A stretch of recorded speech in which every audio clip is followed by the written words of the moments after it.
Buenas tardes a todos, ¿qué tal? ¿Preparados Muy para...? buenas. Hola, ¿qué tal?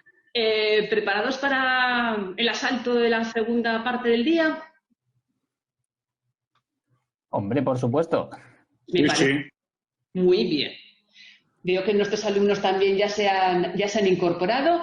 Bueno, pues ahora que son las 5 en punto y con puntualidad británica, damos paso a, si os parece, a la primera sesión de la tarde.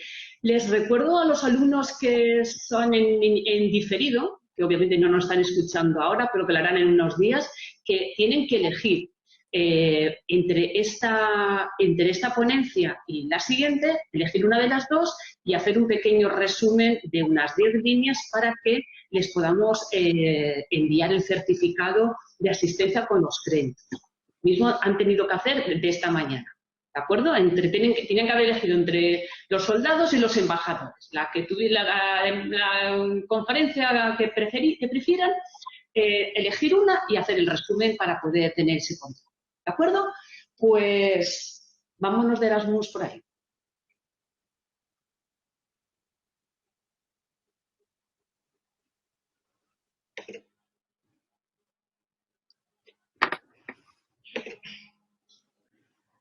Bueno, queda un poco soso, ¿no? Que no te presente nadie. Pero sí, me han presentado hace 3 horas, soy la misma, me he cambiado de camisa, pero sigo siendo la misma. Pues se ha olvidado de quién eres. Va. ¿Ahora no me presenta nadie? No, adelante, adelante, adelante, ya te has presentado tú. Pero bueno, desde luego, qué gente más desaboría, de verdad. Verdad que sí, es que no puede ser con ellos. Que no puede ser con ellos, es cierto. Bueno, hoy, esta primera sesión de la tarde, vamos a presentarles a un grupo que también viaja mucho, que tienen en común con los embajadores, que tampoco son excesivamente conocidos dentro del mundo romano, que son los adolescentes y los jóvenes que deciden dejar su casa, salir de su hogar para ampliar sus estudios que podrían considerarse universitarios o de especialización. Pues los Erasmus de la antigüedad, que evidentemente el nombre lo hemos puesto jugando con el programa actualmente de intercambio entre los estudiantes europeos, pero que van a ver que la filosofía es exactamente la misma. De hecho, el concepto de viaje de estudio, de viaje en el extranjero, de viaje fuera de casa para ampliar conocimientos, ese concepto ya existía desde época clásica. Van a ver también que poco se ha inventado, ¿eh? Bien, este es el índice de la tarde. Vamos a ver un poquito por qué se viaja, por qué se sale de casa, por qué se abandona el hogar para continuar con los estudios, y a continuación vamos a ver las principales ciudades de destino. Pasaremos por Atenas, por Pérgamo, por Alejandría, por Beirut. Después veremos una estancia en el extranjero en directo, contada por su protagonista y por el padre del protagonista, que son Cicerón padre y Marco Cicerón hijo. Y exactamente igual que hemos hecho esta mañana, vamos a ver el viaje en dirección contraria. O sea, vamos a ver cómo son los estudiantes de provincias, de otras zonas del imperio, que deciden ir a Roma a continuar sus estudios.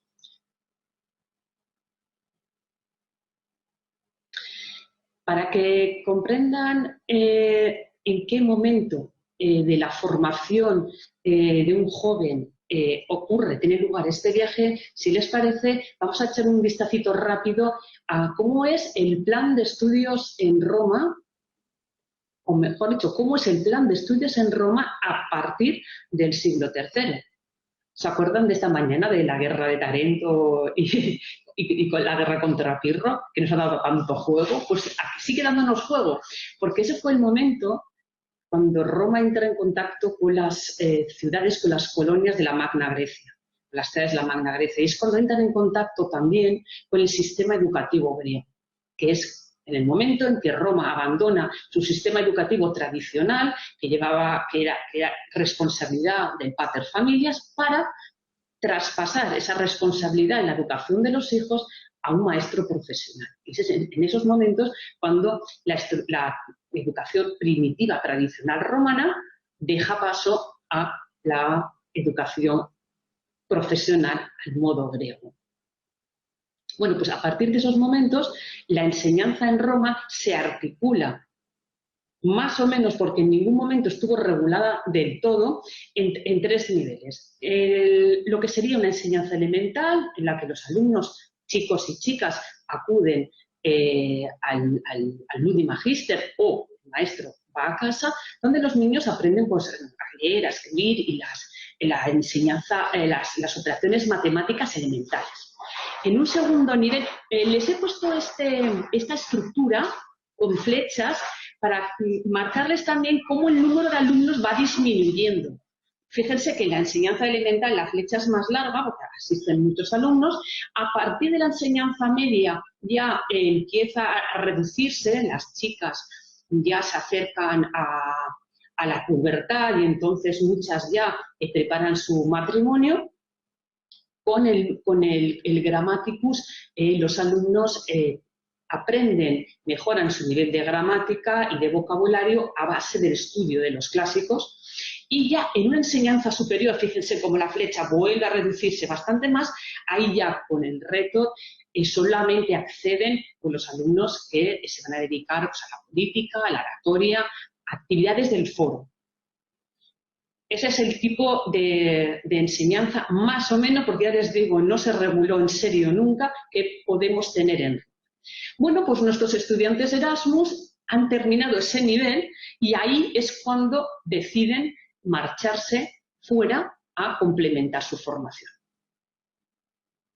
El prototipo de alumno que protagoniza estos viajes en el extranjero, estas estancias en el extranjero, pues son evidentemente alumnos que pueden permitirse ese gasto. Eso por un lado. Y luego alumnos cuyos padres o pueden permitirse el pagarles la estancia o, sabiendo de la importancia de la educación, hacen un esfuerzo para pagar la educación de los hijos. Aquí tienen 2 ejemplos. En el primero tienen a Luciano. El Luciano acaba de abandonar la escuela, cuando ya ha entrado en sus años mozos, pues calculen unos 15 más o menos, y entonces el padre le pregunta a los amigos y conocidos qué hace después, que si continúa, si no continúa. Eso se hace hoy en día cuando los padres tienen que encontrar un colegio para los hijos y preguntan a amigos y familiares que si conocen, qué referencias tiene este colegio u otro, pues exactamente igual. Bueno, pues el padre de Luciano y sus amigos consideran que continuar estudiando es un esfuerzo tremendo. Esfuerzo por todos los lados, sobre todo económico, y que la verdad que va a ser que no. En el lado contrario, tenemos a los padres que sí, que opinan que hay que hacer el esfuerzo para poder dar a sus hijos una buena educación. Y como ejemplo de ellos tenemos a Nico. Nico es el padre de Claudio Galeno, del médico. Nico tiene una ventaja y es que Nico económicamente está muy bien posicionado. Es arquitecto, no tiene problemas de solvencia, pero aquí lo importante es que es una persona de una gran formación, tanto matemática, que ha sido su profesión, como filosófica, lógica, y que quiere una formación lo más completa posible para su hijo. Entonces, es él el que anima a Claudio a que siga, una vez ha terminado con la enseñanza superior en Pérgamo, que continúe ya en serio sus estudios de medicina. E insisto, Claudio Galeno, aparte de tener como padre a Nico, un hombre con una gran formación y que le animó y le empujó para que continuara sus estudios, tuvo la gran ventaja de no tener problemas económicos. En este caso, en los dos casos, son los padres varones los que toman la decisión en el caso de la educación de los hijos. En el caso de Galeno, aunque la madre sí que existía, la madre estaba viva cuando él era adolescente, era una señora que por lo que se ve no tenía muchas inquietudes intelectuales, no conectaba con él, porque se ve chillaba mucho, él se quejaba mucho de que chillaba, gritaba mucho, y es el padre Nikon, el que toma todas las decisiones aquí en cuanto a la educación futura de Claudia. Y aquí tenemos el caso intermedio. Aquí tenemos el caso del padre de Agustín de Hipona. El padre de Agustín quiere que su hijo continúe estudiando, pero se encuentra con un problema económico. Él es funcionario de la ciudad de la que vive, es un funcionario municipal, pero la verdad tiene que hacer muchas cuentas para poder enviar a Agustín fuera de casa a estudiar. Y de hecho, Agustín tiene que volver a casa a Hipona en varias ocasiones porque el presupuesto se termina, no lo puede mantener fuera y tiene que volver en repetidas ocasiones. Pero son tres tipos de actitudes, dos actitudes diferentes y tres situaciones diferentes. Un padre que opina no vale la pena, es mucho esfuerzo, se acabó, y luego los padres que opinan que sí. Un padre que no tiene problemas económicos y otro padre que le supone un esfuerzo tremendo el poder hacer que su hijo se eduque y tenga una formación como corresponde. Muy bien, una vez tomada la decisión de sí, vamos a continuar nuestros estudios fuera de casa, la siguiente pregunta es, ¿pero a dónde? ¿Y ahora dónde nos vamos? Bueno, pues depende, eso depende de lo que uno quiera estudiar.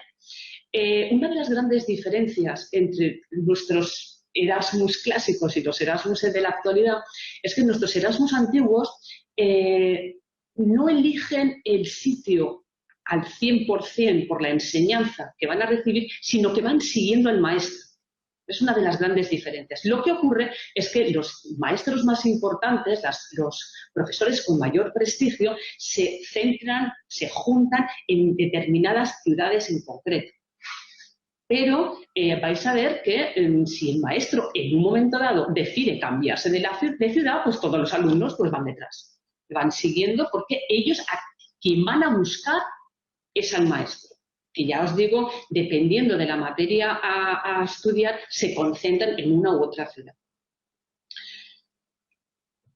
¿Y por dónde empezamos? Pues hombre, vamos a empezar por la reina de las ciudades con más caché, por decirlo de alguna manera, que es Atenas.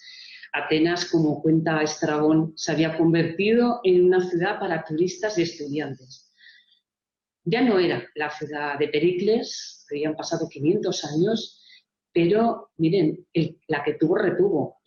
No había perdido el prestigio de antaño, había sufrido muchísimo, tanto en conflictos bélicos como en accidentes naturales, pero continúa siendo el centro de atención, el foco de atención para aquellos estudiantes que querían aumentar, mejorar su retórica, la filosofía principalmente.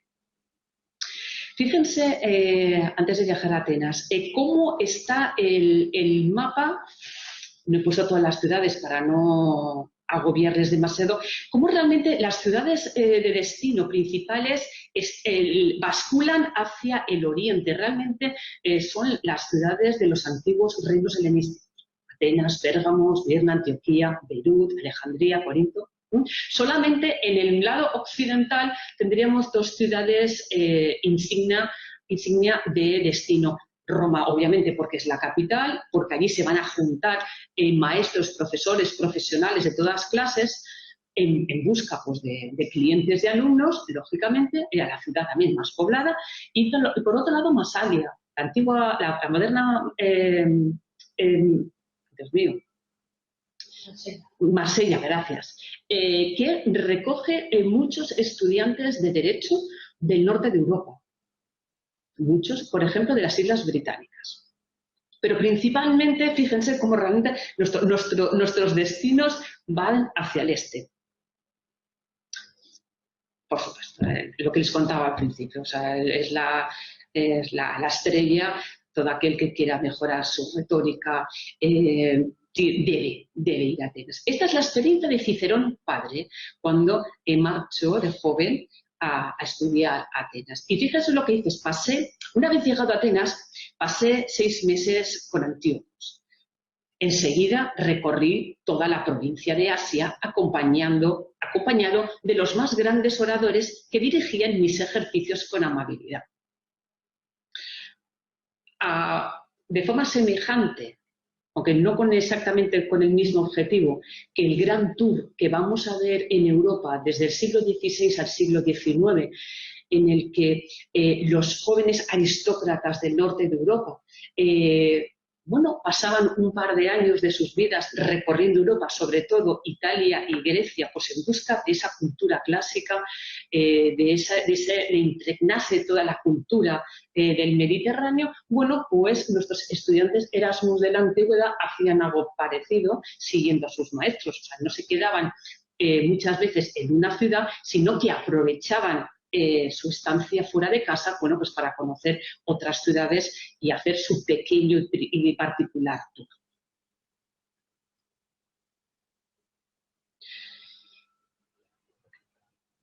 Fíjense cuál es la relación. Fíjense la última frase de Cicerón cuando decía: me voy acompañado de unos oradores que dirigen mis ejercicios con amabilidad.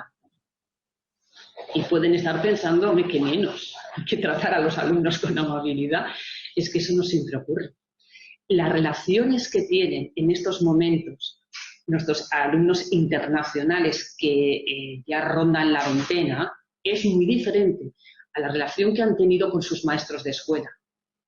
Aquí no se vayan golpes, ni palos, ni gritos, ni azotes, ni castigos de escribir en una tablilla 1000 veces, si la gramática no te entra serás azotado, ni todas esas cosas.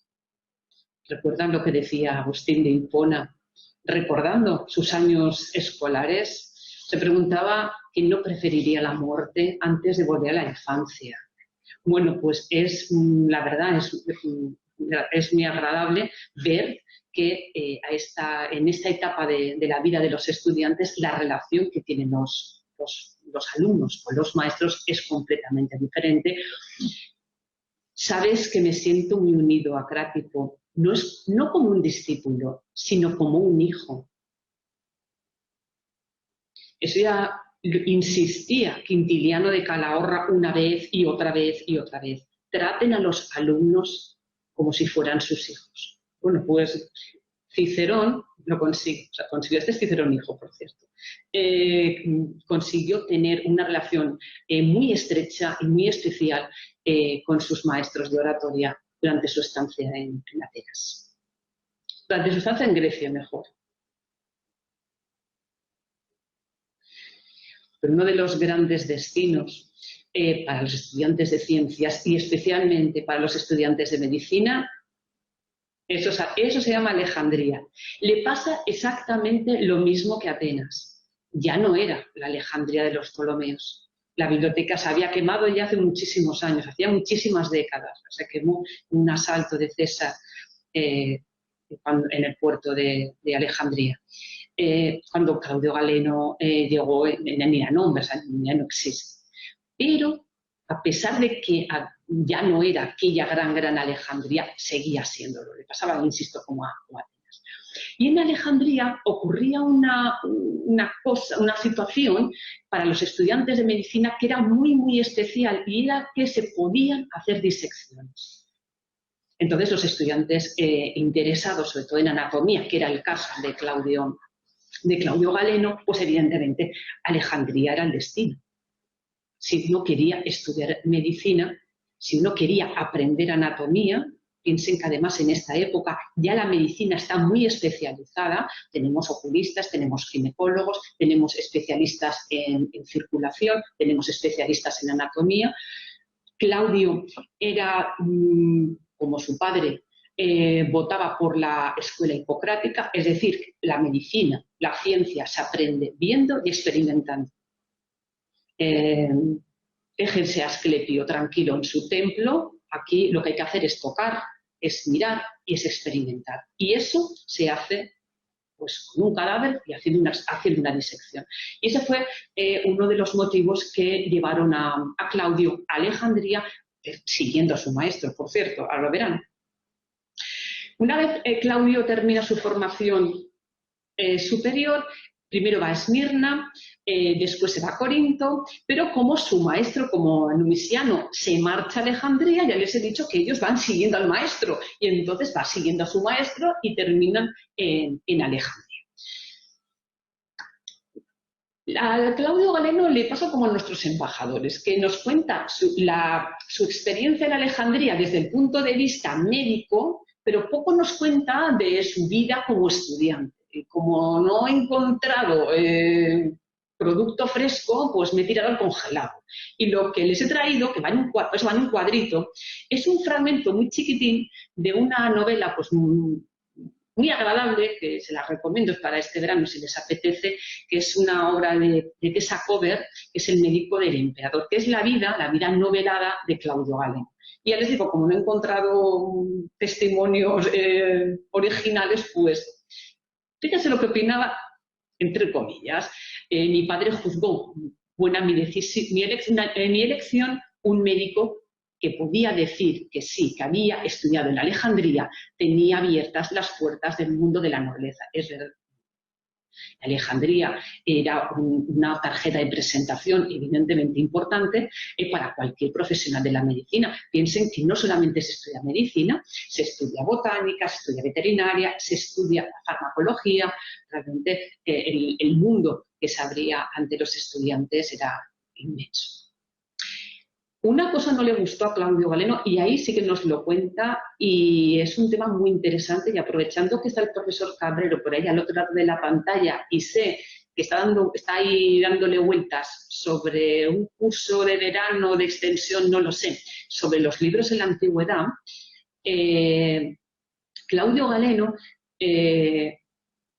se quejaba amargamente de que los maestros, los grandes popes de la medicina en Alejandría, llegaban a quemar sus escritos o hacían que sus herederos quemaran sus escritos, sus libros, para no compartir la ciencia con los demás. Es una cosa que él no comprendió nunca, porque él fue un gran escritor de libros de texto.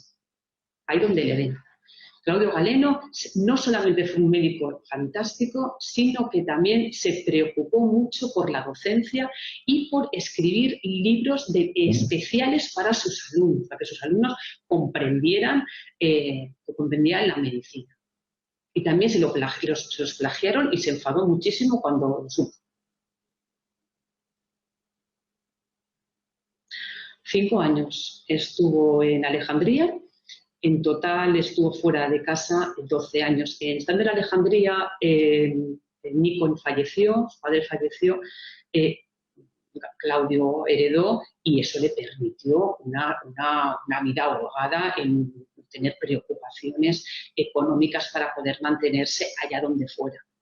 Hay que reconocer que tuvo dos suertes tremendas, Claudio Galeno: tener a Nikon como padre y luego estar económicamente sin problemas. Yo les voy a presentar una ciudad que, no sé, a lo mejor espero poder sorprenderles. Bienvenidos a Beirut. ¿Y qué hay en Beirut? Bueno, pues en Beirut está la más importante facultad de Derecho. Nos saltamos 2 siglos, dejamos a Claudio Galeno en el siglo II porque tengo que ir ya a finales del 2, principio del 3, del tercer siglo después de Cristo, donde tenemos ya en funcionamiento esta escuela de Beirut, esta escuela de Derecho, esta ciudad puerta del Mediterráneo, este nudo de comunicación entre Oriente y Occidente. Tenía un puerto maravilloso, una ciudad cosmopolita, llena de vida, Y allí, desde principios del siglo III, tenemos noticias de que hay una escuela de Derecho. Una escuela de Derecho que pueden encontrar en algún artículo, en alguna página de Internet, que estaba en funcionamiento desde época de Augusto, es época augustea. No hay noticias de ese tipo en absoluto. La ciudad refundada por Augusto, eso es correcto, pero de la Facultad de Derecho no se sabe nada hasta principios del tercero. ¿De dónde sale? Bueno, pues sale de que en época de Adriano, ahora sí, de época de Adriano, se decide crear allí en Beirut un archivo general de documentación legal. Entonces, lo más probable, aunque de esto no tenemos noticias, esto va de hipótesis, teoría pura y dura. Lo normal es que a la sombra del archivo surgiera la facultad, surgiera la escuela de Derecho. Un sitio donde tienen que ir los profesionales del derecho a consultar documentación, pues era el sitio propicio para que se fueran juntando los mejores legisladores y que los alumnos, evidentemente, se fueran siguiéndoles y crearan allí esta especial escuela de derecho que duró hasta prácticamente el siglo V, que desapareció de la faz de la tierra, y se lo digo que desapareció de la faz de la tierra porque sufrió Beirut un terremoto tremendo y nada, acabó en ruinas, desapareció físicamente. Se trasladó a Sidón, pero ya lo siguiente fue la conquista musulmana y la escuela de Beirut, la escuela de Derecho de Beirut desapareció. Pero antes de que desapareciera, nosotros nos vamos a dar un garbeo a ver qué encontramos. Les sorprenderá, insisto, lo poquito que hemos cambiado. Bueno, los estudios de Derecho de Beirut tenían una duración de 5 años. Tenía 5 cursos y los estudiantes tenían nombres según en el curso en el que se encontraban. Los primeros cursos son Dupondi. En algunos sitios pueden poner jóvenes justinianeos porque esta reforma del currículum de los estudios de la escuela de Beirut fueron debidos a Justiniano. Pero en Beirut, o sea, jóvenes justinianeos son todos estudiantes de primero de Derecho en general. Pero los de Beirut, es los que nos interesan, son los de Pundi. Y ahí les he puesto un poquito en qué consiste el currículum del primer año de iniciación al derecho. Pues el primer año, pues lógicamente, son conceptos sencillos y breves para que los alumnos poco a poco se vayan acostumbrando a la materia. A partir de ahí, tenemos a los edictales, y estos van a entrar en escena varias veces, y no por buen motivo precisamente, y a partir de ahí empiezan ya a aumentar los libros del digesto que tienen que ir estudiando y analizando. Cuando ya llega el último curso, pues ya son resolvedores avanzados, y cuando termina, aunque no nos queda claro en la reforma de Justiniano, cómo se promociona, o sea, cómo se pasa de un nivel a otro. O sea, ¿quién decide que un alumno pasa de cuarto a quinto? O sea, eso queda un poco totalmente ambiguo, como sería decisión de los profesores, es decir, bueno, ya tiene alcanzado el nivel exigible para cambiar de nivel. Bueno, en el caso de los de quinto, se sabe que parece que sí, tenían que hacer una especie como de examen final, y a partir de ahí pues ya recibían pues, su diploma, su acreditación como abogados.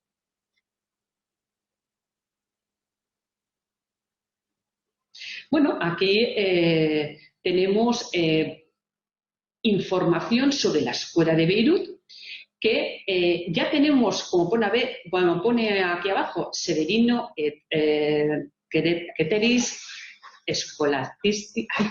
Scholastis Arabis. Eso significa que ya saben que tienen estudiantes de origen árabe dentro de la escuela. Y otra cosa interesante es que pone que la edad máxima para terminar los estudios son 25 años. Es decir, los alumnos de la Escuela de Derecho de Beirut tienen que entrar con 20 años, no más, como mucho con 20 años, porque tienen 5 años, a los 25 tienen que abandonar Beirut. En caso de Roma eran 20, como máximo para estar en la ciudad. Luego me comprenderán por qué, no es una manía de Justiniano, es que verán los problemas que tenemos.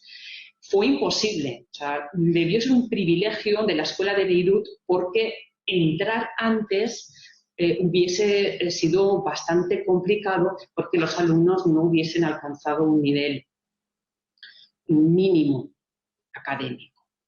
Si hubiese sido como en Roma, que la edad máxima eran 20 años, eso suponía que los alumnos hubiesen tenido que entrar con 15. Y les voy a contar el problema que hay. Ya en época de Claudio Galeno, casi 300 años antes, Claudio Galeno, en su etapa como profesor de medicina, ya se quejaba amargamente de que los alumnos tenían un nivel bajísimo de lectura, de comprensión lectora. Decía que tenía alumnos estupendos con muy buen ojo clínico, que auténticos y, vamos, médicos en potencia, pero que sabían leer mal. Y decía, es que el nivel en mi época de estudiante ya era bajo, pero es que ahora vamos, pero hacia atrás, pero a una velocidad tremenda. Pues imagínense esa situación bastantes siglos después. O sea, hubiese sido imposible adelantar la fecha, la edad de los estudiantes porque no hubiesen alcanzado el nivel de ninguna de las maneras. Pero vamos a ver, seamos sinceros. Uno que tiene 20 años, que sale de casa, que está lejos del control de papá y mamá, sobre todo de papá, bueno, al menos eso se creen, que están fuera del control de papá. El papá controla perfectamente dónde está. A costa de papá. En eso coinciden con los Erasmus actuales. O sea, todo esto es a costa de papá. ¿En qué pasamos el tiempo libre que tenemos bastante? Bueno, pues lo de siempre. Les he puesto ahí 3 imágenes que definen la fiesta por donde viene. Pues evidentemente los espectáculos, sobre todo en las carreras. En las visitas al burdel, básicamente, claro. Y dándole al juego y dándole a la bebida.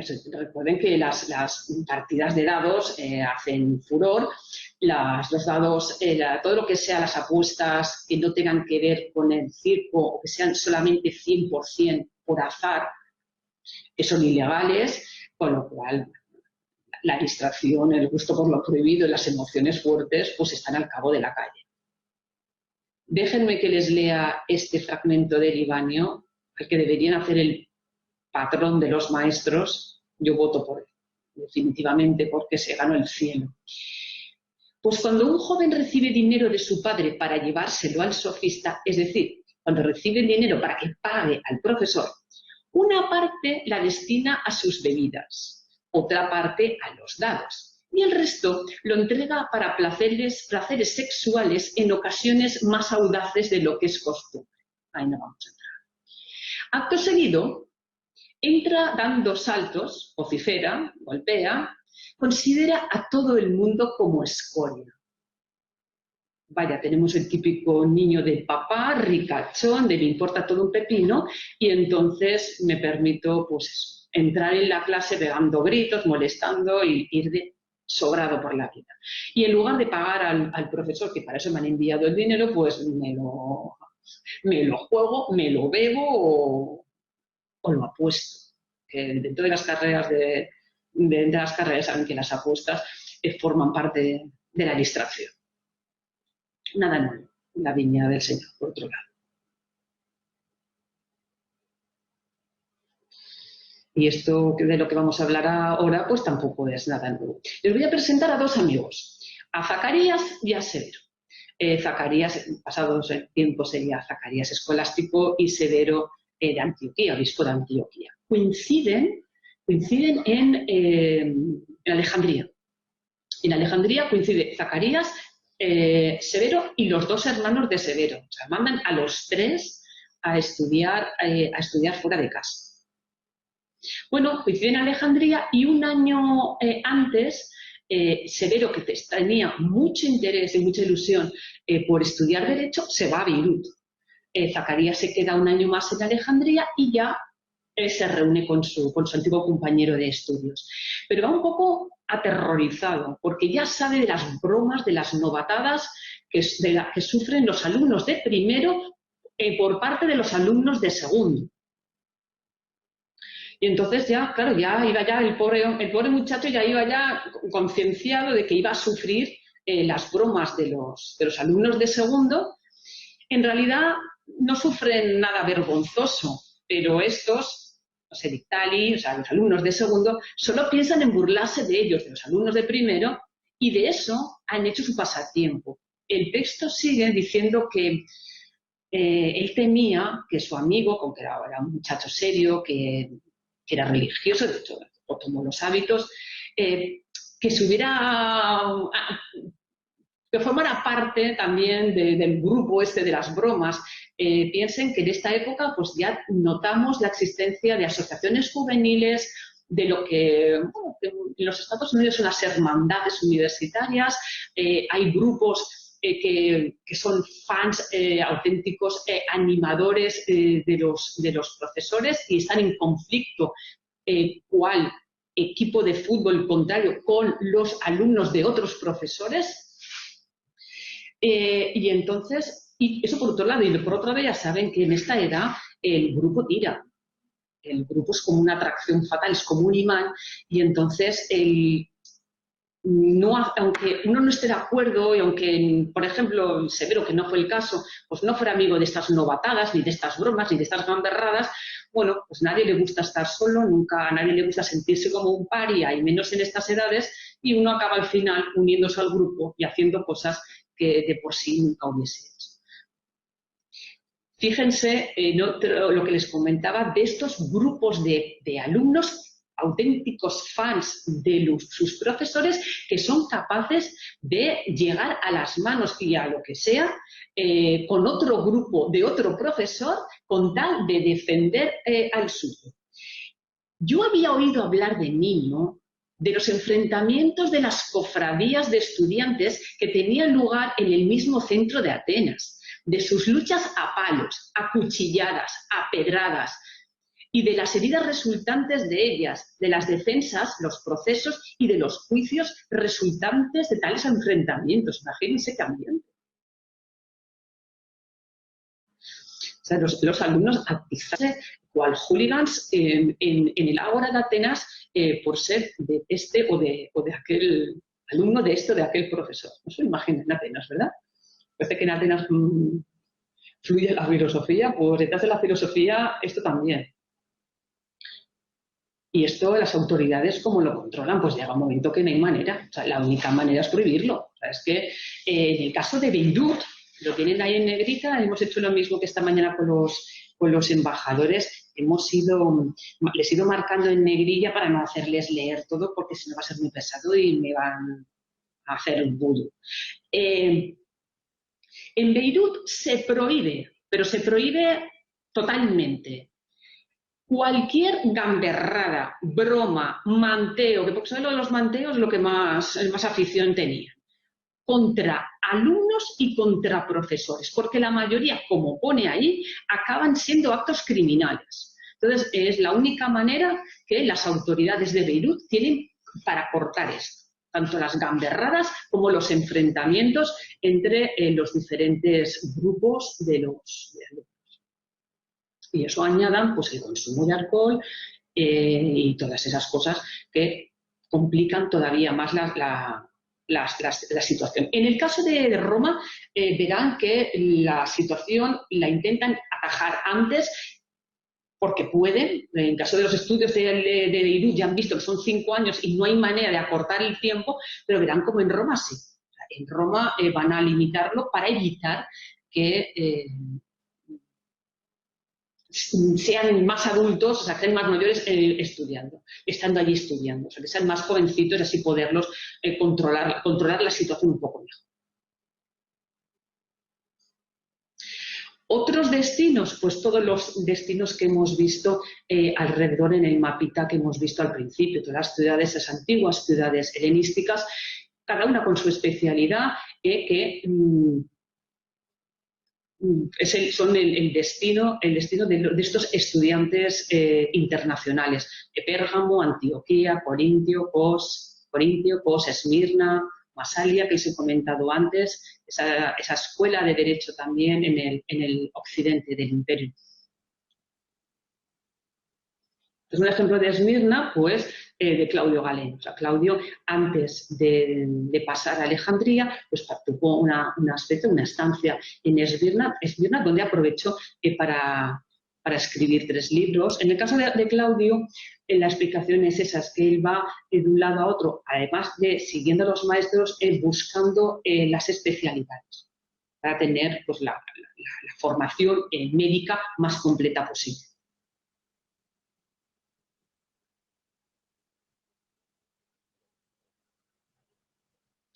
Del viaje no vamos a comentar nada como es el preparativo, porque de eso ya lo vieron tranquilamente ayer con la profesora Fernández Uriel, cómo se preparan cómo son los viajes por carretera. Luego la profesora Marta Bailón también les va a insistir en el tema, con lo cual yo voy a dejar la cosita ahí.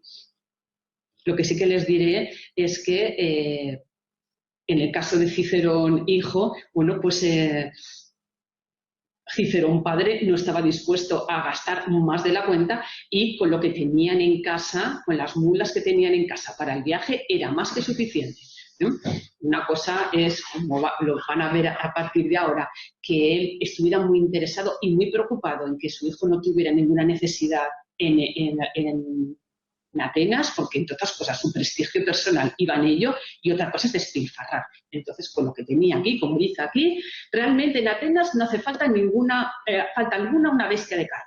Y para las que ha de utilizar en el camino hay en casa más de las necesarias. Se acabó. Y eso, como decía Marcial, bastantes años después, hoy no se viaja sin toda una caballería de exploradores númidas.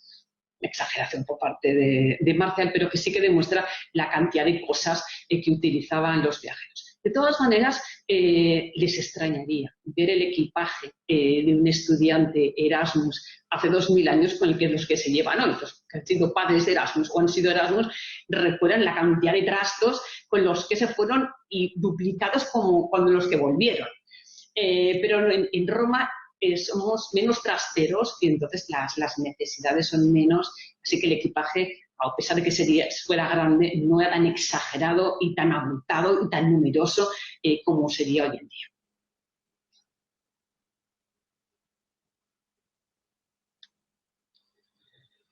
¿Y esto quién lo paga? Pues esto lo pagan los padres directamente. Esto lo pagan los padres y así aquí van a tener la experiencia directa de Marco Tulio Cicerón hijo cuando fue enviado por su señor padre a completar sus estudios de oratoria y de griego a Atenas. Como les decía, había una cosa que a Cicerón padre le obsesionaba y era que Marco pasara necesidad de algo. Primero por él, por el hijo, y segundo por él, porque él tenía clientes en Atenas, tenía conocidos y no quería que su prestigio quedara en entredicho, quedaría muy mal pensar que el chico pasaba necesidades o apuros económicos. Era una cosa que le agobió mucho y que hizo todo lo posible para que no sucediera. Bueno, pues esta es la historia de Marco cuando a los 20 años se marcha a estudiar a Atenas. Presupuesto, pues el presupuesto va a ser el que sacan los apartamentos que tiene Cicerón alquilados en Roma. Él tiene varios apartamentos alquilados y con ese dinero, con el dinero de la renta del alquiler, se lo pasa a Marco para que sobreviva en Atenas. Considera que esa es una cantidad prudente, es una cantidad que puede pasar sin tener ningún tipo de necesidad. Pero eso sí, una vez que las rentas bajan, le dice a su amigo Ático, dice, mira, que se acomode a partir del 1 de abril a los 80.000 sestercios. Pues eso, solo eso es lo que dan los inmuebles, así que se apañe. Bueno, un año más tarde, la verdad es que Marco parece que ha mejorado mucho su nivel de oratoria. Marco padre, Marco Tulio Cicerón está muy contento porque, oye, ya en las cartas se nota, como dice él, cierta pátina clásica y parece que el muchacho está aplicado, está atendiendo a sus lecciones, está practicando con sus maestros de retórica y de oratoria y está mejorando. Así que la cosa va muy bien. La relación que tiene Marco con sus compañeros de estudio, pues también parece que es muy interesante. No solamente tiene buena relación con sus maestros, como hemos visto antes, con Crátipo, sino que también, bueno, pues alterna y tiene buena relación con otros alumnos de su maestro. Todo parece perfecto. Aquí tenemos incluso que cuando a Marco le bajan la asignación, porque Cicerón no puede sacar más de los apartamentos y se tiene que apañarse con una reducción de la renta, bueno, pues a pesar de eso, Marco aún ayuda a un compañero suyo que no tiene posibles, pues le ayuda, le alquila una casa al amigo para que pueda estar en Atenas. Cuando los alumnos no tienen mucho dinero, porque el prototipo es de una persona, de un muchacho, de un joven perteneciente a una clase pudiente y que puede permitirse esta experiencia, pero hay gente que no, gente que ya va muy justita de presupuesto. Unos, pues eso, se juntan con otros que les puedan ayudar. A eso se queja Libanio, de que hay alumnos que son pocos posibles que se juntan con los ricachones y les van riendo las gracias, se juntan con todas las gamberradas de los ricachones, pero bueno, aquellos les mantienen durante la estancia. Ahora, como dice Libanio, bueno, eso sí, cuando abandonan la escuela, algunos ni siquiera conocen a su sofista y otros hasta le hacen todo el daño de que son capaces. Por lo que se ve, se han pasado todos los años de estudio en el Thermopolium de la esquina y no han asistido a las clases para nada. Pero se han mantenido siendo parte de la CLA, de la colla de apoyo de los ricachones que tampoco pegan el palo. Cicerón padre tiene muchos contactos en Atenas, empezando por Ático. Ático es su cuñado. O sea, Ático es el cuñado de su hermano Quinto. Entonces, tienen mucha amistad, se quieren mucho y entonces Ático es el que va controlando las idas y venidas de Marco en Atenas. Por eso le insiste muchas veces, haz lo posible para que Marco no pase ninguna penalidad, que esté todo en orden, hasta que pronto empiezan a llegarle noticias, no tal de Ático, sino precisamente de otros clientes y de otros conocidos que tienen en Grecia, que Marco se lo pasa muy bien. Que Marco, por ejemplo, ¿qué es eso que me dice Clodio Hermógenes que Andrómenes le aseguró haber visto a Marco en Córcira? Pues Marco empieza a pasárselo muy bien, empieza a irse de fiesta en fiesta, hasta que Marco padre se entera y la orden es tajante. Y porque por lo que se ve, el culpable de todo es Gorgias, es un profesor que tiene Marco en Atenas, al que quiere mucho, pero que es el que induce a los chicos a estar todo el día de comilonas y de bebidas y de fiestas. Entonces la orden de Marco padre es tajante, despide a Gorgias inmediatamente. Y así tuvo que ser. Cuenta Plinio, que más amigo que lo cuenta, que Marco bebía un montón. Marco bebía mucho, cosa normal, tanto en la edad como en la cultura, nada fuera de nada que no sea especial, no. Pero que bebía mucho y perdía bastante el control. Solo lo cuenta Plinio. En las cartas de Cicerón a Ático aparece mención alguna al consumo de alcohol de Marco, pero que les digo que sería lo más normal de esto. Hemos visto que los estudiantes y los miembros de las familias pudientes salen hacia las ciudades de Oriente para mejorar su formación, para perfeccionar su idioma, y ahora el idioma griego, y ahora vamos a ver el efecto contrario, o sea, los alumnos que recibe Roma.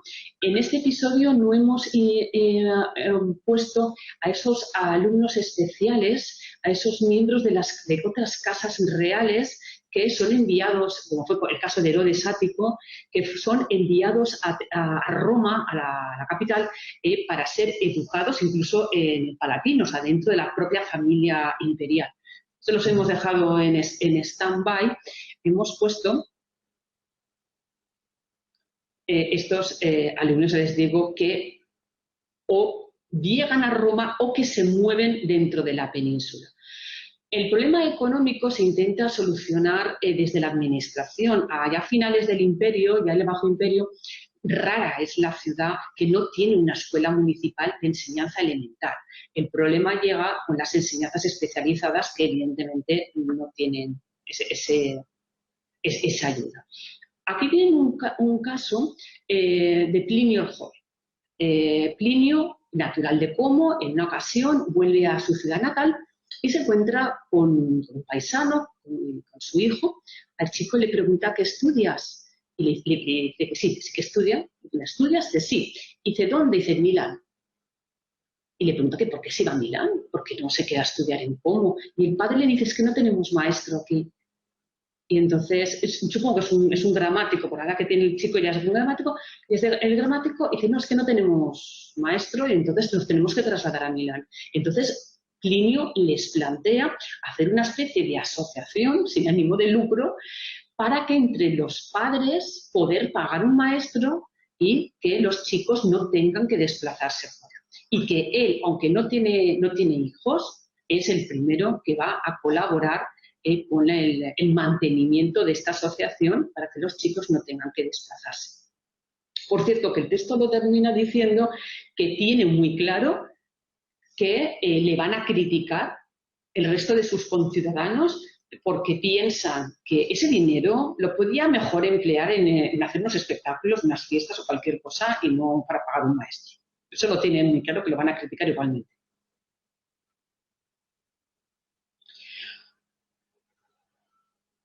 Otro ejemplo de alumnos que se marchan a Roma son los que recibe Agustín de Hipona. Agustín trabaja como profesor de retórica en Cartago y está harto.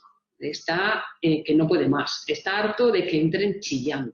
Exactamente la misma escena que nos ha contado Libanio antes. Chillando, gritando, montando escandalera, pegándose, y hasta que no puede. No puede con ellos. Entonces le ofertan una plaza de profesor de retórica en Roma y decide marcharse. Decide marcharse primero para huir de los alumnos de Cartago y segundo porque, vaya, le ofrece un poquito, el contrato es bastante mejor y él lo reconoce. Vamos a ver, me compensaba marcharme también, las cosas son así.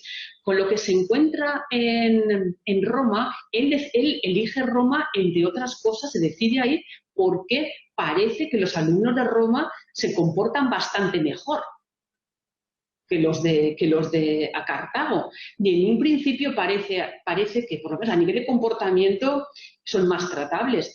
Pero lo que pasa es que, fíjense lo que ocurre, que muchos estudiantes en Roma se asocian en estos grupos juveniles, en estas asociaciones estudiantiles, como las define Agustín, ya no para hacer gamberradas, sino para hacer algo realmente cruel, es no pagar al maestro.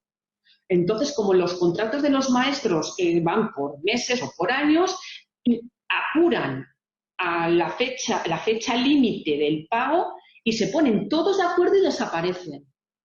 Y dejan al maestro tirado completamente y sin cobrar. Pero de repente me dicen, para no retribuir al maestro su paga, se compinchan muchos jóvenes y se pasan a otro maestro, desleales a la palabra dada, que desprecian la justicia por aprecio al dinero, o sea, por ahorrarse las mensualidades, la minuta del maestro, pues se ponen todos de acuerdo y cuando falta nada para que termine el plazo para el pago, todos en bloque se cambian. Así que estos son los estudiantes de Roma. Así que el pobre Agustín salió de Guatemala para meterse en Guantepeor. Acabó marchándose enseguida a Milán.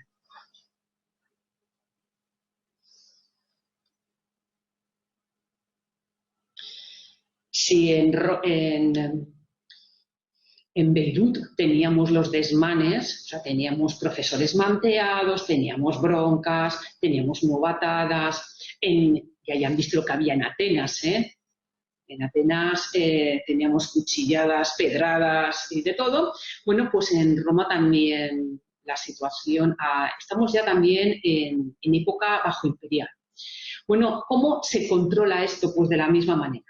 Entonces, para venir a estudiar a Roma, tienen ustedes que tener un permiso de sus ciudades de origen. 2, en el momento en que lleguen, tienen que ir a la oficina del prefecto, inscribirse y acudir obligatoriamente al juzgado una vez al mes. En el caso de conducta reincidente negativa, les expulsan de la ciudad. Y a los 20 años, definitivamente, es el límite de edad, para evitar males mayores, es el límite de la edad en la que ustedes pueden permanecer aquí y tienen que abandonar la ciudad.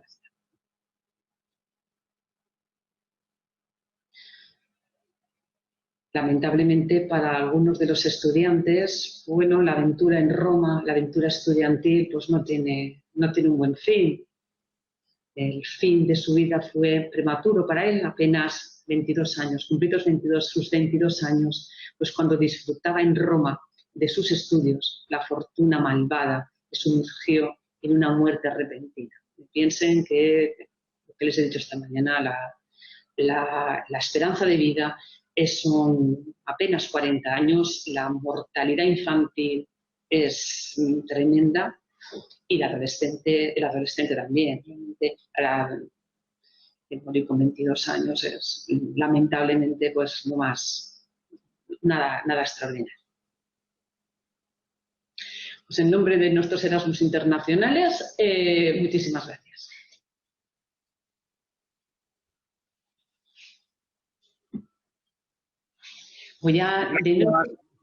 Gracias, profesora Moro. Muy interesante, muchos de los aspectos de lo que nos ha estado contando me parecen de mucho interés. Este es un mundo que prácticamente no acabo de conocer a fondo. Lo conozco fundamentalmente por los escritos que vas haciendo y me parece que tiene una gran perspectiva en cuanto a los estudios de historia antigua, ¿no?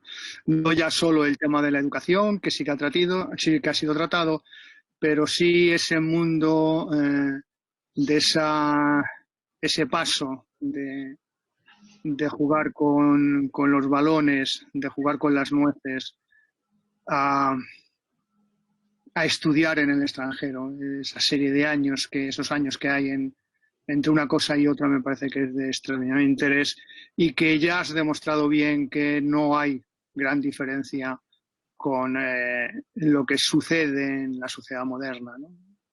Hay diferencia de cómo vestimos, de cómo nos trasladamos, pero no de cómo actuamos o de cómo pensamos. No sé, yo no tengo aquí el listado de acceso al foro, yo no he accedido, no sé si hay preguntas ya de reojo, no sé por qué se ha desaparecido, yo no sé, por arte de magia, un texto de Libanius que les quería poner, porque eso les decía que Libanius, en vez de ser el patrón de los maestros, alguien que haga algo, lo lamento por San Pedro Pascual y por Santa Tomás de Aquino, pero alguien debería de verdad poner a Libanius como patrón de los maestros, porque hay una escena cuando él está en Antioquía que cuenta que los alumnos ya veinteañeros, ya alumnos en edad de merecer, no llegan a clase y entonces manda a un esclavo deprisa, le manda la chucha para que vaya a buscarles. ¿Y cuál es su sorpresa? Que llega el esclavo corriendo de vuelta y los otros con toda parsimonia detrás, jugando, cantando, empujándose y haciendo el vídeo. Cuando ya consigue meterlos, pues claro, es que entraron cual novia. O sea, con toda tranquilidad. Y como ya estaba todo el mundo preparado y sentado, pues molestan a toda la fila, que ahora me pongo, que ahora no me pongo. Y dice, bueno, ya los tengo todos sentados. Y cuando ya los tengo todos sentados, empiezan a hacerse signos sobre las carreras de cuadrigas, el teatro, los mimos. Unos se quedan de pie con una mano sobre la otra, aburridos cual setas. Otros, y eso lo dice literal, se entretienen molestándose las narices con una mano y con la otra. Interesante. Y luego ya hay un grupo que, francamente, pasa. Entonces se entretienen o mirando las plantas, por lo que se ve el baño tiene un sitio muy agradable con plantas, y otros directamente jugando entre ellos y pasando totalmente de lo que dice el orador. Así que si hay algún compañero de secundaria por aquí que nos esté escuchando, yo supongo que ha tenido esa sensación, o la hemos tenido esa sensación alguna vez todos, de uno hurgándose la nariz, de la nariz yo lo he tenido, os lo puedo garantizar. Uno hurgándose la nariz, otro mirando, otro durmiendo. Yo tenía un segundo de bachillerato durmiendo a las 8 de la mañana. Entonces, esa sensación del Ibanio yo la he tenido. Pues yo no he cambiado nada. Yo no he dado clases en secundaria, pero sí tengo muy presente algunas de estas películas que yo creo que hemos visto todos, de esa clase rebelde a la que llega un profesor y tiene que dominar la clase, ¿no? Y que la primera escena es prácticamente lo que has descrito, que describe el Ibanio, ¿no? Llegan tarde, indolentes, se ponen a hacer otras cosas. Entonces, eso es claro el paralelismo del mundo del estudiante displacente, que no quiere estudiar, que está allí porque prácticamente le obligan. Sí, porque papá me lo paga.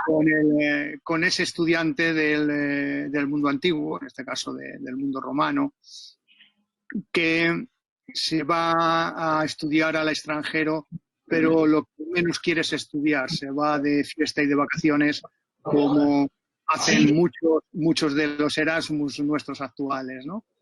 Que sobre todo ese grupo de Erasmus, yo me acuerdo de una entrevista de televisión de Erasmus extranjeros que venían a España y que elegían Canarias y que elegían lugares sobre todo de vacaciones. Y les preguntaban por qué, y era precisamente por eso, porque eran lugares de vacaciones. Y claro. por eso venían, ¿no? No, me preguntan... No era porque había una plantilla de profesores o porque querían contactar con tal investigador. No, es que es un lugar de vacaciones que nos gusta. Claro, me pregunta el director, el profesor Cerda, que el mundo femenino lo dejamos completamente aparte. El mundo femenino, desde que las chicas tienen 12, 13 años, que entran en la pubertad, que empiezan a preparar su matrimonio, pueden seguir su educación, pero ya en casa. O sea, el gramático ya pocas me aparecen y desde luego ya a nivel superior. Si pueden continuar su educación y la continúan en casa con profesores privados, incluso después de casadas. Pero el ambiente fiestero que llevan ellos, desde luego, ¿no? Dejar un sec que mire el chat. Y os cuento nuestros alumnos por dónde van. Bueno, que sepáis que debo tener ahí un compañero de secundaria porque me dice, conozco esa sensación terrible de fracaso tremendo, de decir, no sé por dónde tirar, no sé por dónde voy a sacar algo de esta gente. Mi pregunta es, ¿a partir de qué momento empiezan los estudiantes romanos a ir a otras ciudades? Pues a partir de 17, más o menos, que es cuando termina la enseñanza, digamos, superior. Que es, por ejemplo, el caso de Claudio. Claudio Galeno se fue con unos 17, pues pones 17, 18. Marco hijo se fue con 20, pero es que Marco ya había estado con el ejército de César antes, había tenido experiencias profesionales antes. se fue un pelín más tarde, pero por ahí andarán, entre 17 y 18, imagínenselo, o sea, un sujeto de 17, 18 años fuera de casa, pues estupendamente. Yo creo que ahí dependía un poco la edad a la que se iban a estudiar al extranjero, dependía un poco de las expectativas sociales que tenía el individuo. Si era un individuo que iba a estar dedicado a la política y a la vida pública, probablemente iban más mayores, como en el caso de Cicerón, porque antes tenían que cumplir con unos mínimos deberes militares. Mucha gente, eso lo cuenta Claudio. Claudio se encuentra en Alejandría con muchos paisanos de él, de Pérgamo, que realmente, digamos, que tienen una experiencia extranjera, pero casi por cumplir, porque como luego se van a dedicar a la política, pues un poco forma parte de ese caché, de esa imagen de la que hablábamos esta mañana con los embajadores, pues algo parecido, de esa imagen de me he curtido en el extranjero y entonces ahora ya vuelvo a mi pueblo a dedicarme a la política y al... Yo creo que la cuestión va un poco, aunque no es el ejemplo mejor para ponerle, el caso de Escipión Africano Mayor. Escipión Africano Mayor, con 17 años, se va a servir como asistente de su padre en el ejército. Luego lo que pasa es que él, por las circunstancias que tuvo, no retoma digamos, los estudios. Pero yo intuyo que era muy habitual que cumplieran ese primer paso de estar 3 o 4 años al servicio de un mando militar alto, formando parte siendo ayudantes de ese militar, y luego en ese periodo que iba entre los 20 al momento en que podían aspirar a una de las primeras magistraturas, lo emplearan para perfeccionar retórica y perfeccionar estudios. Nos preguntan que ¿los estudios se hacían también fuera del territorio romano? Sí, claro. A ver, el territorio de la península sí, territorio romano no. Que sepamos, no, o sea, el mundo civilizado era el mundo grecorromano. No se van a ir a territorio bárbaro a estudiar nada. O sea, el mundo civilizado es el mundo grecorromano. La lengua, ahí tenemos una cierta rivalidad. En época de Zacarías, por ejemplo, que lo hemos visto antes, ya se estudia latín. Entonces, se estudia en latín y por eso insisten mucho en los últimos años de secundaria en el estudio de latín porque están ya preparados para ir a la escuela de Derecho. Cosa que crea cierto rivalidad en territorio heleno, que haya que dejar el griego, que se había convertido en la lengua por excelencia, en la lengua franca, en la lengua de la diplomacia, que primero fue el acadio, luego fue el griego y hasta ahora es el francés, pues entonces que sus hijos insistieran tanto en latín para estudiar después, creaba en las familias, cierto, en algunos críticos, cierto resquemor por el tema, por tener que estudiar latín y no griego. Resulta... Bueno, eso es también cuestión del periodo histórico. Ya sabemos, yo creo que todos, que hubo una gran reticencia a la introducción del griego en Roma en época republicana. En época medio republicana, recordemos a Catón, ¿no? Catón padre. Cuando Marco Aurelio de jovencito, y luego ya cada adulto, escribía a Frontón, que era su maestro de toda la vida, pues escribía en griego. Pues sabes que Marco Aurelio era un pro griego y entonces escribía en griego. Y Frontón cogía unos rebotes de mucho cuidado diciéndole, haz el puñetero favor de escribirme en latín. Y además es muy curioso porque el maestro es el maestro, el alumno es el alumno y ya puede ser el amo del mundo que el alumno dice sí señor y obedece como tiene que ser. Mujeres que llegaran, quitando el caso de Hipatia que estáis nombrando ahora mismo en eso, a ver, lo que nos preguntaba el profesor Cerda hace un momento, a ver, el mundo femenino queda muy limitado de la enseñanza, dando alguna excepción, porque la vida es así, porque la vida de las mujeres, cuando llegan a la menarquia, cuando llegan a la primera menstruación, ya se encaminan hacia su vida familiar, a convertirse en una matrona. Que luego pueda seguir formándose y que ha habido mujeres muy formadas y muy profesionales, vale, pero que el mundo femenino no es como el mundo masculino. O sea, esa sí que es la gran diferencia con lo que ocurre ahora. O sea, no van a encontrar mujeres haciendo una tournée de estudios como hizo Claudio Galeno durante 12 años. Eso no lo van a encontrar, porque el papel de la mujer en la antigüedad era casarse, formar una familia y tener hijos. Eso es lo que era. Matrona docta. Que haya alguna excepción, no les digo que no, pero no es lo habitual, no es el... Hay un caso curioso que se llama un poco de sobre Genia. Acércate, porque si no te van a oír. Mira. Nos vamos a contagiar. Disculpad, parezco que sea intruso aquí en el curso. Estoy muy atento a la conversación que estáis teniendo y a la exposición de la profesora Milagros. No, quería preguntarte porque hay un caso muy curioso, el caso de Heide, en el tardo imperio, ¿no? En el imperio tardío ya, que precisamente ella desarrolla unos escritos de un viaje largo desde la península ibérica hasta casi Anatolia, ¿no? Es verdad que sus textos están muy fragmentados y perdidos, pero es curioso, quizá eso puede ser, como tú dices, excepciones muy contadas. Es una lástima, pero es así.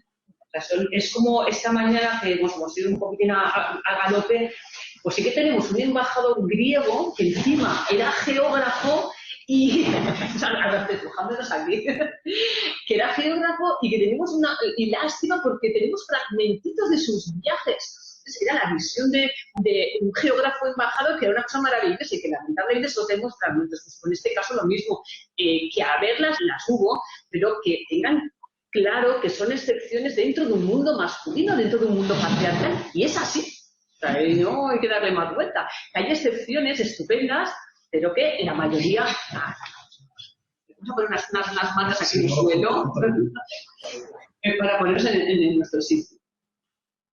Nos preguntan que... a ver...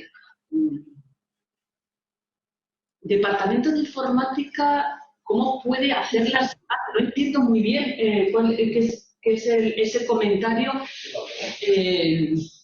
¿A qué se refiere? Vamos a ver si Reyes nos puedes volver a mandar la pregunta porque no la entendemos muy bien. ¿Que dónde se alojan?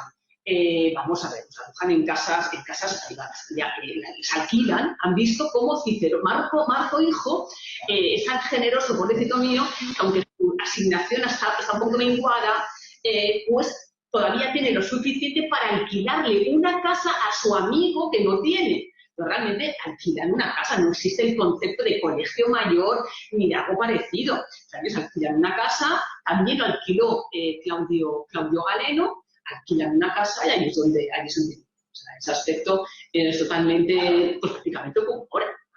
Alquilan un piso, si van a estudiar en otra ciudad, pues o alquilar una habitación o un piso para residir. Nada extraordinario. No sé si...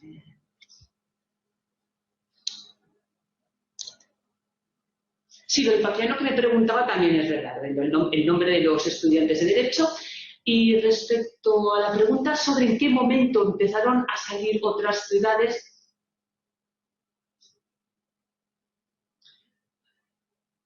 el tema de los estudios, ya les digo, en Roma se incorpora a finales del 2 al mundo educativo y realmente el movimiento migratorio de los estudiantes hacia las antiguas ciudades helenísticas ya es de época imperial, a partir del siglo II o cosas así.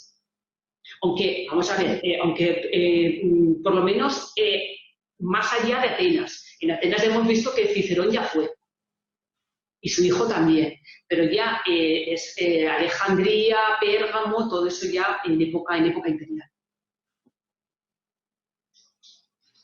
Vuelvan a casas de clientes. Vamos a ver, pues puede que algún padre mandara a su hijo, pero lo normal es que alquilen una casa. A los casos que hemos visto, tampoco se piense que tenemos tantos testimonios, pero lo que se ve es que alquilan una casa. No, los clientes cotillean, los clientes vigilan y espían, que para eso están. alquilan una casa, que sepamos, no.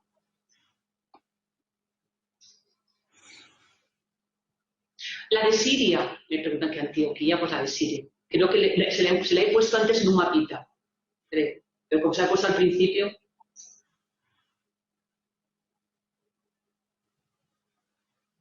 Por la formación deportiva, olvídense. O sea, vamos a ver, el mundo del deporte, más allá, bueno, como comentaba Quintiliano de Calahorra, que apostaba por los trozos de tiempo, es decir, que hombre, no hagan a los chicos que están estudiando todo el santo día, utilicen trozos de tiempo en momentos específicos pues para hacer otras actividades como el ejercicio, mensamente corpore sano, que decía el gran Juvenal, pero en la educación física no forma parte del currículum romano ni tiene la importancia que pudo tener en Grecia.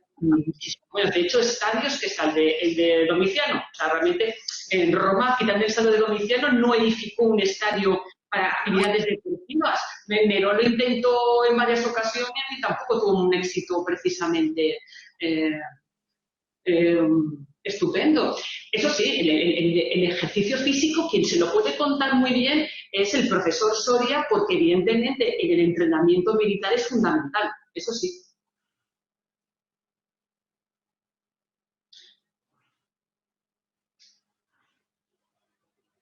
No, ya les digo, nadie sale a otra ciudad a practicar atletismo o alguna cosa de esas, ¿no? Ya les digo, tampoco tiene mucho éxito.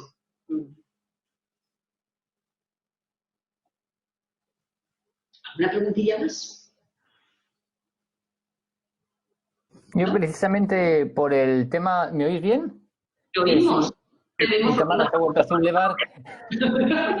Bueno, básicamente, ya que por alusiones sobre el tema del ejercicio físico y demás, en el ejército muchas veces tanto los hijos de la clase ecuestre, es decir, una aristocracia medio alta, y por supuesto los hijos de los senadores, durante el Alto Imperio y demás, y también en época republicana, ejercían el papel durante un tiempo como tribunos militares, y por lo menos para el caso para la época imperial, que es la que mejor domino, parece ser que pasaba un poco como en el ámbito estudiantil, que sobre todo los tribunos de clase senatorial tenían fama, algunos, de que prácticamente no iban a ejercer realmente sus deberes como oficiales, sino que se pasaban el rato bastante divertido, y se les veía por los acuartelamientos de uvas a peras, sobre todo porque se recalca en el caso de aquellos que sí cumplieron magistralmente con sus funciones como oficiales bajo los mandos que tuvieran en cada momento. Y por supuesto estaban sujetos pues, a los adiestramientos de carácter físico y también por supuesto de orden táctico y estratégico que se esperara de ellos. Perfecto. Es verdad que he visto en alguna publicación, no sé si en Arre Caballo o en cuál, que aparecía como forma de entrenamiento para los reclutas una especie de potro en el que los reclutas se tenían que intentar subir de un bote con la armadura. Pues no lo sé con seguridad. Yo eso sí lo he visto lo comenta Peter Connolly en un librito que tiene sobre caballería, sobre el adiestramiento de la caballería romana. Entonces, citado, nunca lo he visto directamente en las fuentes, pero si lo he citado por Connolly, la verdad es que me fío bastante de él. Efectivamente, una especie de potro de madera donde se tiene que subir el jinete completamente equipado de un salto, porque en aquella época además no existía el estribo, con lo cual para subir al caballo había que tener bastante destreza y además para mantenerse encima de él. Perfecto.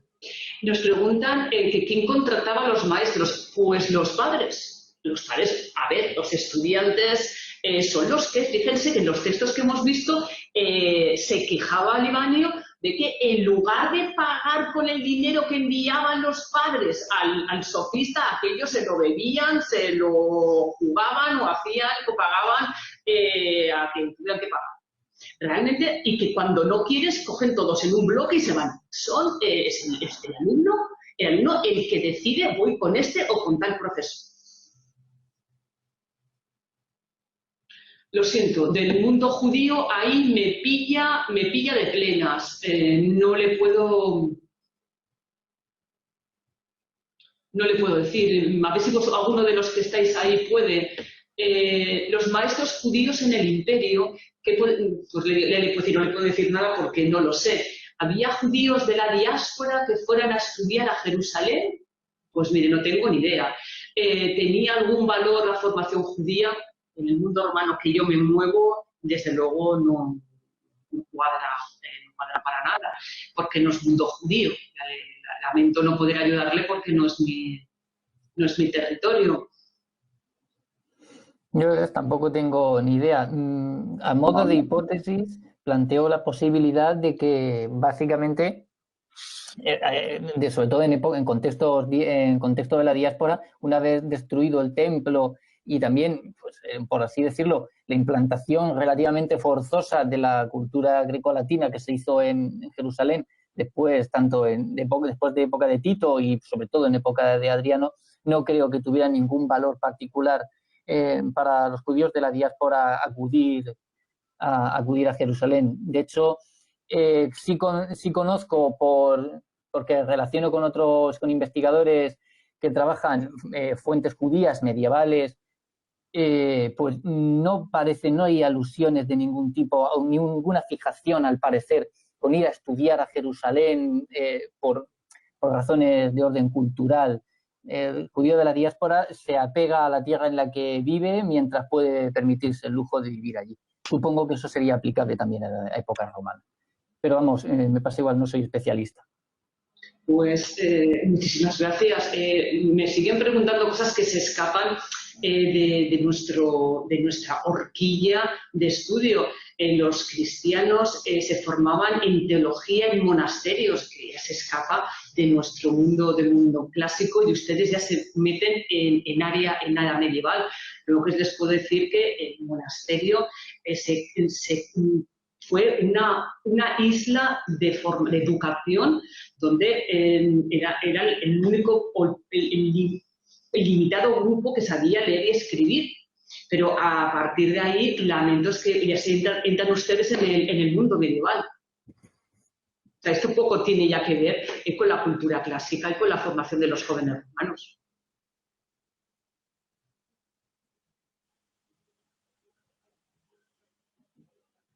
¿Alguna cosa más?